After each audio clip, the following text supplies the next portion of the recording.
menua dengan sehat, aktif, dan mandiri adalah harapan setiap lanjut usia. Indonesia memasuki era penuaan penduduk. Di Kampung Rumpit, Kabupaten Aceh Besar, terdapat 68 lansia yang didampingi 10 kader posyandu. Namun pendampingan belum terstruktur, pengetahuan kader terbatas, belum adanya sistem pencatatan obat, terbatasnya alat periksa kesehatan, dan keterlibatan keluarga masih rendah. Program ini diawali dengan sosialisasi kepada aparatur kampung dan kader, membangun komitmen bersama untuk memperkuat pendampingan lansia berbasis komunitas. Kader dilatih mendampingi lansia secara holistik, fisik, psikososial, dan kemandirian berbasis Community Based Support System.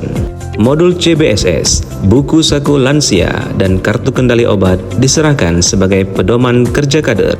Edukasi manajemen penggunaan obat, membekali kader dan keluarga mengenali resiko polifarmasi, serta memantau kepatuhan minum obat lansia melalui kartu kendali obat. Kader dilatih melakukan pemeriksaan kesehatan dasar, tekanan darah, gula darah, asam urat, kolesterol, screening resiko jatuh, dan antropometri. Satu set alat kesehatan diserahkan agar screening lansia lebih akurat dan berkelanjutan. CBSS pun diterapkan langsung di lapangan, pendampingan posyandu lansia, diskusi kelompok bersama keluarga, screening kesehatan jiwa dengan instrumen GDS, hingga kunjungan rumah oleh kader, memastikan tidak ada lansia yang terlewat untuk diperiksa. Kader juga dilatih menyiapkan pemberian makanan tambahan berbasis pangan lokal untuk menjaga status gizi lansia. Saya Fajriah selaku Ketua Kader Posyandu Bijih Mata Kampung Rumpit mengucapkan beribu terima kasih kepada DPPN, Kemendiksaintek, dan seluruh tim pengabdian USK.